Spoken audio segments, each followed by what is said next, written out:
तस्मै सकलात्मने नमः।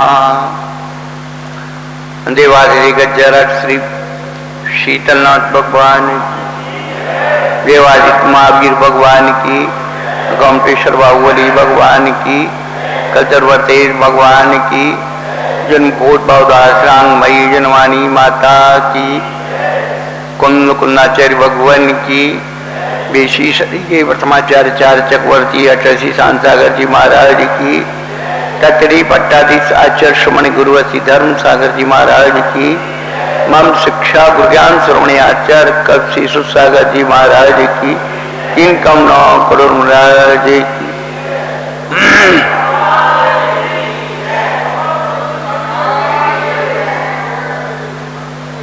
धर्मानुरागी भव्य आत्माओं,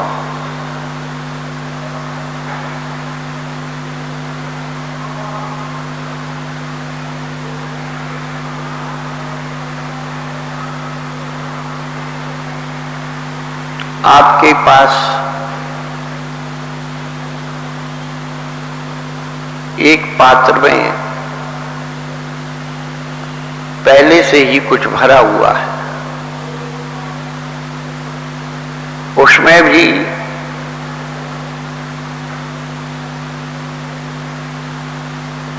यदि कोई पतला पदार्थ है, पानी दूध जैसा, तो आप उसमें कुछ डालो, उसको सोख लेगा। लेकिन पहले से ही यदि उसमें पत्थर भरे हों और पत्थर का पूरा एक खंड रखा हो, उससे वो पैक हो, उसमें क्या बनेगा? कुछ नहीं आ सकता।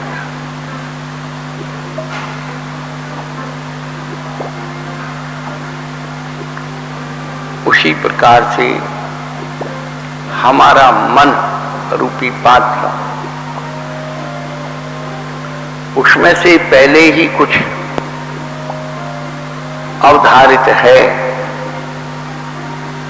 तो वह किसी भी चीज को स्वीकार नहीं करेगा, और करेगा तो उससे मिश्रित हो जाएगा।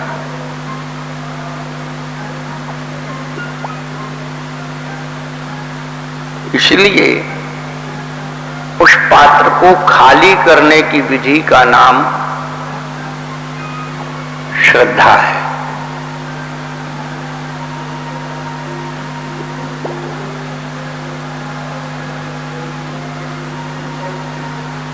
समय सारजी ग्रंथ में एक उदाहरण आता है कि जो वस्त्र धोने वाला व्यक्ति आपके वस्त्र ले जाता है और गलती से किसी दूसरे का वस्त्र आपको दे जाता है, चद्दर दे जाता है, और आप बिना परीक्षा किए उस ओढ़ करके सो जाते हैं।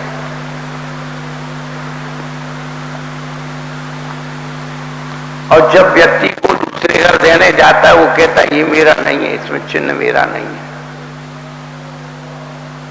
वह रजक व्यक्ति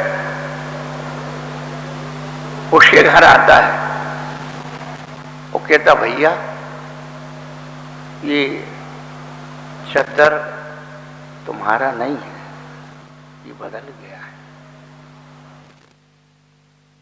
तो पहले तो देखता है चिन्ह को, क्योंकि वो एक बिलावे का फल होता है, फल, उसमें जो तेल होता है तो वो उसमें सुई की नोक से आपके चिन्ह बना देता है, कोट भर डाल देता है। तो उसको देखता है कि वास्तव में मेरा नहीं है, तो तुरंत उसको क्या करता है, छोड़ देता है, आनाकानी नहीं करता। ऐसे ही बंधु, जिन परद्रव्यों को हमने अपनी चेतना में अपना मान करके वो आराम कर रहे हैं, उनका बोध दिगंबर गुरु करा रहे हैं। ये तेरा नहीं है, तू इसको छोड़।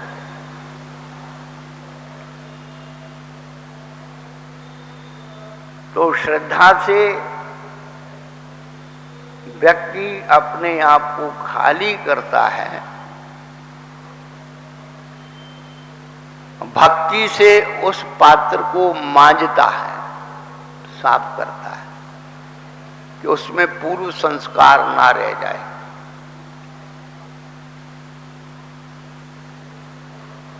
और फिर उसे भरता है।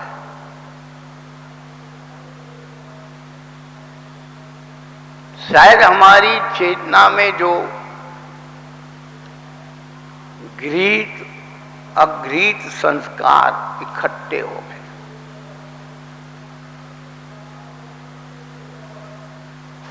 उन संस्कारों को कैसे हम परिमार्जित करें।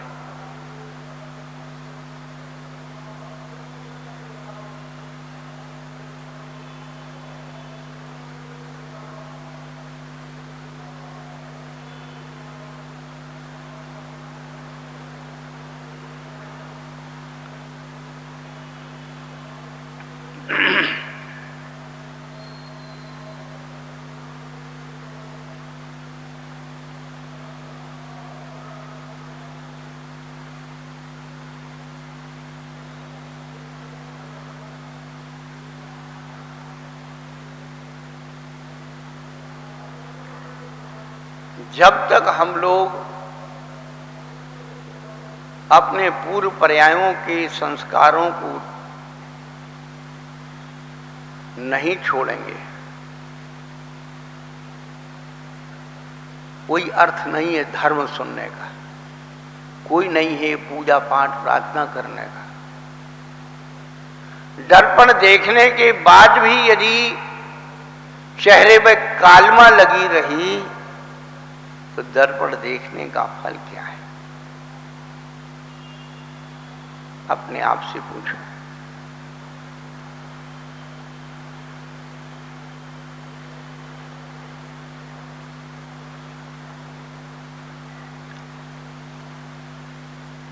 एक दिन हमने बताया श्वेतांबर आचार्य महाप्रज्ञ जी, उनसे किसी एक दिगंबर व्यक्ति ने पूछा कि स्वामी जी, आप समझते हैं कि दिगंबर धर्म बड़ा श्रेष्ठ है, तो आप उसे स्वीकार क्यों नहीं कर लेते?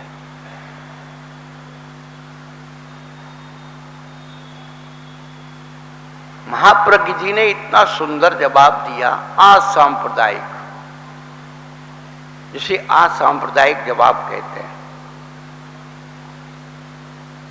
उन्होंने कहा, भैया अभी तक हमने श्वेतांबर आगम पढ़ा है, उसकी हमें श्रद्धा है।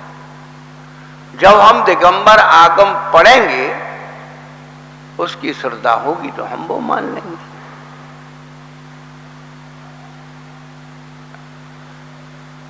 उन्होंने ये नहीं कहा कि उसमें ये गलती है कि वो गलती है। एक दिन सोनीपत की घटना है 2008 की। कुछ थानक में साधु लोग चातुर्मास कर रहे थे मंडी में, हमारा भी वही वर्षा योग था। यहाँ के जो आदित्य सागर जी महाराज थे, उनका स्वास्थ्य खराब हो गया, अस्वस्थ हुए।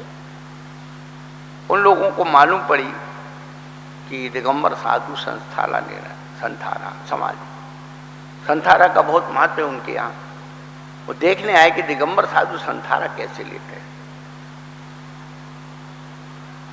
तो उन्हें बड़ी अच्छी व्यवस्था स्वयं करके थी, कुछ व्यवस्था में कमी हो रही थी, उन्हें ऐसे करो ऐसे। और भीड़ होती थी, बहुत लोग आते थे सुबह से हमसे दर्शन। तो 2-4 बार आए गए तो थोड़ा सा मैत्री भाव हो गया। एक दिन उनके जो वृद्ध साधु थे वो अस्वस्थ हो गए और हम चर्या करके लौट रहे थे। उसी रास्ते में वो उनका स्थानक था, तो हमने कहा चलो उनको देखते चलते हैं। हम सहज भाव से पहुंचे, उन्होंने सम्मान से बिठाना पाया।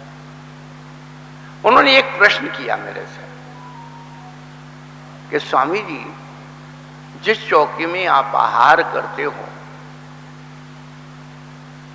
उस चौकी से हम आपके आहार की पहली गोचरी लेके आ जाएं तो क्या आप उस चौकी में आहार करोगे? कभी आपके सामने भी समस्या आ सकती है। सन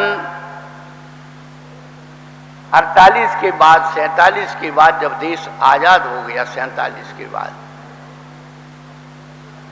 तो एक अभियान चला छुआछूत को मिटाने का। और जो उनके साथ खान पीन का व्यवहार नहीं करे, भेदभाव करे, तो उनकी FIR कर दी जाती। जबलपुर की घटना है।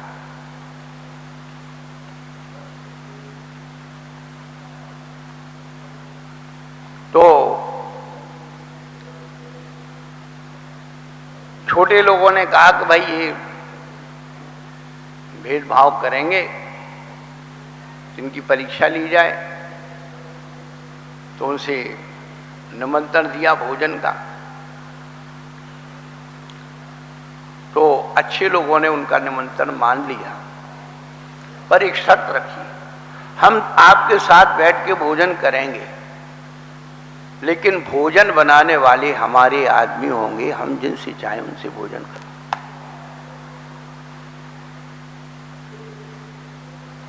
उनने वो शर्त मान दी।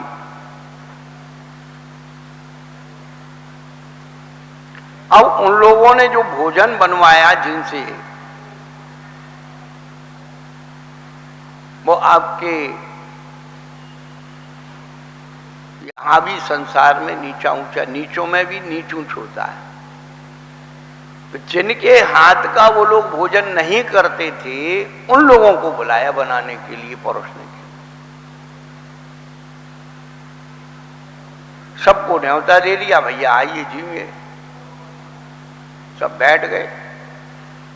अब जैसे ही वो भोजन लेकर के आए,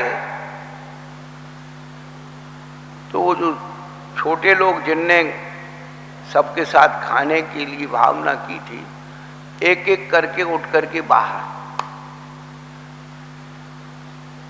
बोले भाई क्यों जा रहे हो? बोले भाई हम इनके हाथ का छुआ नहीं खाते, इनके हाथ का अशुद्ध मान। तो जब तुम उनके हाथ का छुआ नहीं खा सकते, उनके साथ बैठ के भोजन नहीं कर सकते, तो हम तुम्हारे साथ बैठ के भोजन क्यों?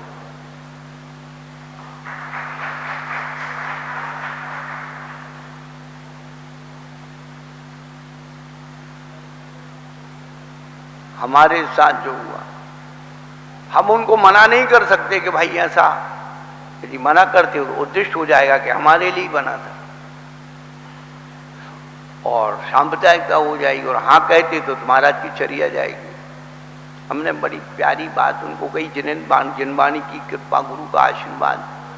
ऐसे समय पर विपरीत परिस्थितियों में सद्बुद्धि का आना ही वास्तव में जिनवाणी की कृपा है।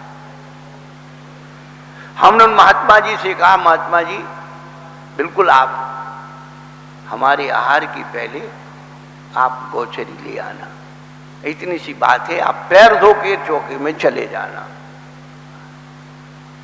पैर धो के चौके से गोचरी ले आना, हमें कोई ऐतराज नहीं, क्योंकि वो पैर धो नहीं सकते।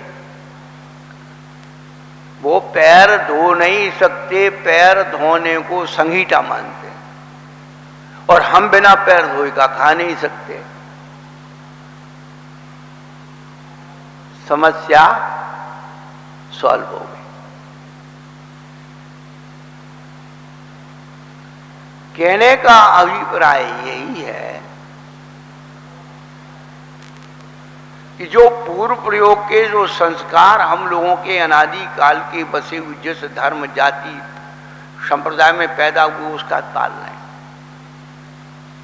आज यहां पैदा हुए तो वो पाल रहे, कल वहां पैदा हुए तो वो पाल रहे। और बड़ी विचित्र बात यह है कि अब पालने की बात तो दूर हो गई। जैसे तुम्हारे घर में 4 प्राणी हैं, बच्चा कहता ये नहीं खाऊं, बच्ची कहती ये नहीं खाऊं, आदमी कहता मैं ये क्यों खाऊं। तो पत्नी जो बेचारी सुबह से शाम तक खाना बनाने में लगी हुई है, बच्चे के हिसाब से, बच्ची के हिसाब से, आदमी के हिसाब से, वो जब सोचती है तीनों अपने हिसाब से खा रहे तो हम अपने हिसाब से क्यों नहीं खाएं। क्या बात है संजय बाबू? जब तुम्हारी एक रसोई में 4 रसोई हो गई, वो फिर भी एक जगह रह के खा रहे हो, समझ में नहीं आ रही। यहीं पर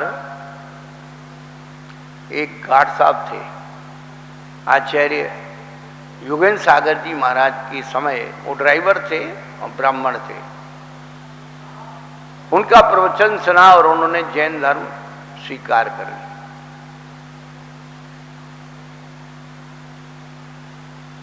अब जैसे ही जैन धर्म स्वीकार किया, वो रोज मंदिर आने लगे, छान के पानी पीने लगे, रात्रि भोजन त्याग कर दिया, कंद त्याग कर दिया। अब घर के लोग परेशान।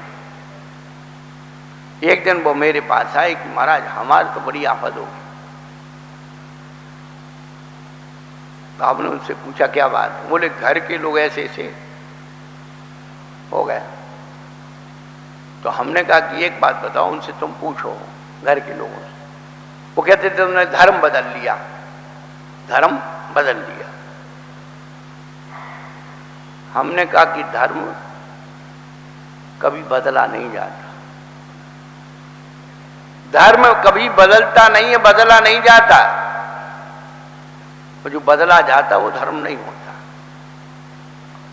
धर्म कोई कपड़ा थोड़ी है कि सवेरे का कोई पहन लो, दोपहर का कोई पहन लो, शाम का कोई पहन लो, रात का कोई पहन लो, साफ हो गया।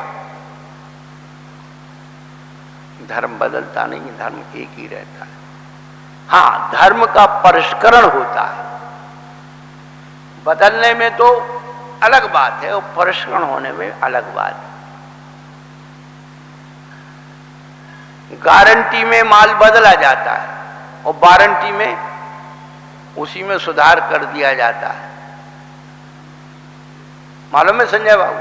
Guarantee warranty, trademark.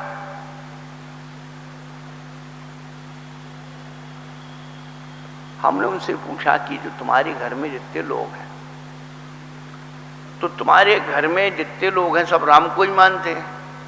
बोले नहीं। तो जो उपासना गृह है जहां तुम आराधना करते हो, कितनी तस्वीर रखी है? कोई राम को मानता, कोई हनुमान को मानता, कोई कृष्ण को मानता, कोई मैया को मानता। चारों तस्वीर रखी कि नहीं? बोले हाँ रखी है।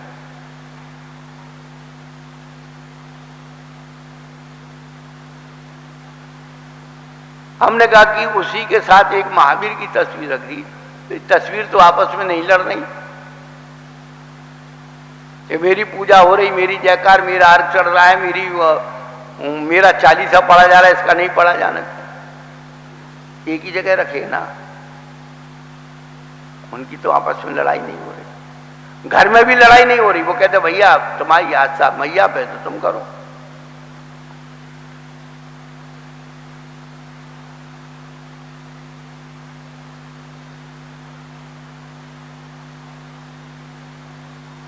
धर्म का परिष्करण होता है। हमने उनसे कहा कि आप उनसे जाके पूछो कि हमने क्या बदला, क्या छोड़ा। पानी छोड़ दिया क्या? पानी तुम भी पीते, हम भी पीते। इतना ही तो परिष्कृत हुआ है कि हम छान के पानी पीते, तो बिना छना पीते।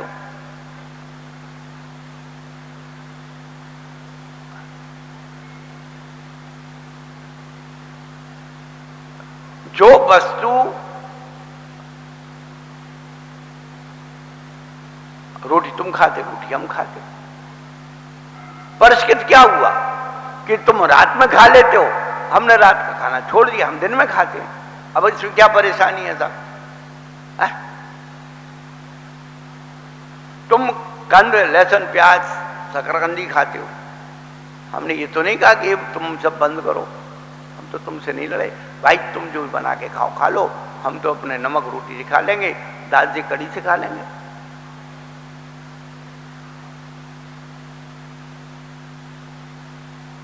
दिक्कत कहां हो रही है? यदि हमने छोड़ दिया तो तुम सब छोड़ो, जो हम कर रहे हैं वो सब करो, ये झगड़े का काम।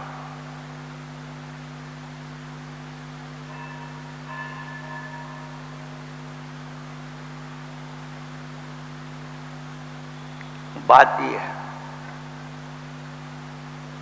कि जिस समाज, संस्कृति, संप्रदाय, पंथ में पैदा हुए उसके संस्कार मिलते हैं, परंतु आगम पढ़ने के बाद, सिद्धांत ग्रंथ पढ़ने के बाद, आचार्य संहिता पढ़ने के बाद यदि हमने अपने जीवन का परिवर्तन नहीं किया तो उस सात धर्म सात को पढ़ने का लाभ क्या हुआ? जहां किताब बने रहे, लिखा होगा शास्त्र में, तो वो शास्त्र लिखा किसके लिए था?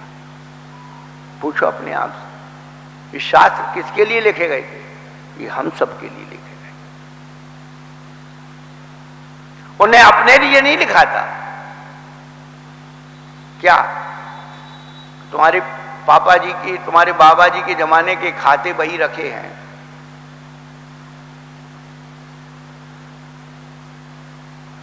और किसी के उधार पड़े हों और किसी के वो पड़े हों, या तो आप उसकी कोई, वो कहते भैया उनका था खाता भाई, उनके साथ बंद, वो खाता भाई आपके काम नहीं आएंगे।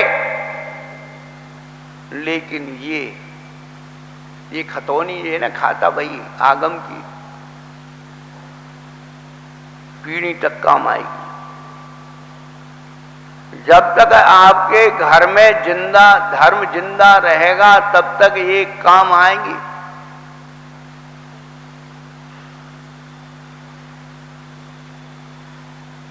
इसीलिए कुछ नया प्रयोग अपन करें, नया कुछ सीखें, नया कुछ समझें, तो सबसे पहले आस्था हुआ, आस्था का आवाहन करें और अंदर में कुछ नया होने की अनुभूति करें। जैसे हम भोजन में कुछ नया परिवर्तन करके खाते हैं तो कहते हैं आज कुछ लगा, हमने कुछ नई चीज खाई। ऐसे ही प्रवचन तो चलेगा ही चलेगा, कुछ अपन नया प्रयोग करें। पिछले दिनों हमने आपको बताया था कि पूरा तत्वार सूत्र कहाँ है? कहाँ है भाई? पूरा तत्वार सूत्र कहाँ है? इस किताब में है, अपने अंदर है। अब ये प्रयास करना है कि अपने अंदर तत्वार सूत्र कहाँ है, तो थोड़ी सी व्यवस्था हमने पुस्तक भी रख दी है, कॉपी भी रख दी है, पेन भी रख दिया है और एक थैली भी रख दी है। आपको किताब तो लेना कंपलसरी हाथ में है, कॉपी भी रख लो, पेन भी ले लो, पर यही बात है कि आप प्रतिदिन लेके आओ। और दूसरा, यदि आपको कोई ऑप्शन है तो इतना अच्छा ऑप्शन है कि आप अपना मोबाइल खोल करके यहां रख दो, टेप हो जाएगा, लिखने की जरूरत नहीं। और फिर जब आप कहीं काम कर रहे हो या लेटे हो, आप चालू करके छोड़ दो, उसको दोबारा दोहराओ।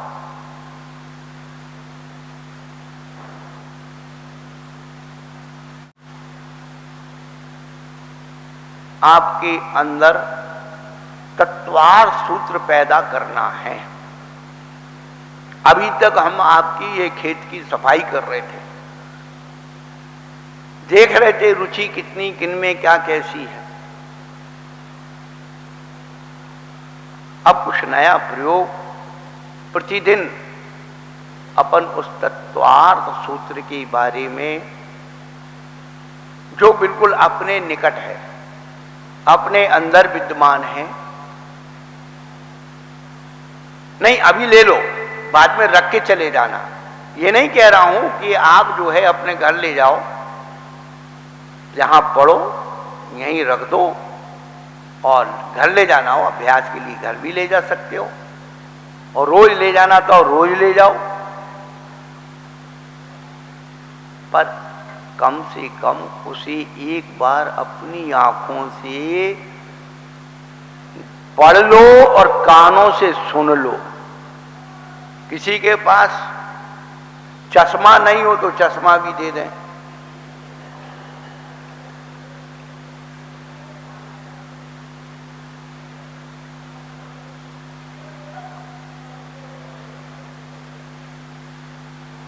अपन इसको 10 अध्याय को पढ़ना भी सीखेंगे, और जहां से अपने अंदर शरीर में तत्वार सूत्र है वहां से पढ़ना सीखेंगे। पहले हम अपने उपयोग को अपने पास लाएं तो अपन को वो समझ में आएगा। क्या, जैसे बच्चे को अपन जब बॉडी पार्ट्स का ज्ञान कराते हैं तो कहते भाई जीभ किधर है, तो बच्चा नोज किधर है, इधर है, आई यार हेयर, उंगली रख रख करके बता रहे। ऐसे ही तत्वार सूत्र अपने पूरे शरीर में अपन अनुभव करेंगे।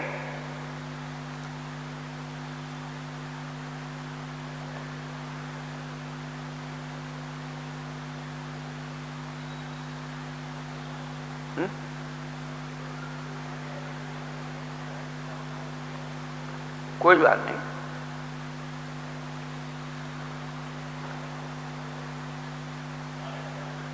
ज्यादा समय नहीं लगाना, थैली भी दे देना और थैली पर अपना नाम पता लिख लेना, मोबाइल नंबर लिख लेना, और भली आप थैली यहीं रख के चले जाना। तो आपकी वो जो है ना, जैसे वन डे स्कूल होता है, वन डे स्कूल, बच्चा सवेरे से आ जाता है, वहीं नहाता है, खाता है, पीता है, पढ़ाई करता है, होमवर्क करता है, और शाम को जमा करके फिर बस में बैठ करके शाम को घर चला जाता है, और फिर सो करके फिर सवेरे आ जाता है। तो आप वनडे स्कूल में रहना चाहते हो तो आपके खाने पीने की सारी व्यवस्था यहाँ करते हैं। मिड डे और वनडे स्कूल होते ना, तो सब व्यवस्था है। आप तो आप अपना थैली जो है कहीं सुरक्षित स्थान पे भी रख के जा सकते हो, यहाँ भी इसी कैरेट में जमा कर जाओ, अपना नाम जरूर लिख देना, जिससे आपकी कॉपी पेन उसमें सुरक्षित रहे, आपकी लिखाई। अब पेज नंबर आपको सबसे पहले जहां आप विद्यमान हैं वो निकालना है।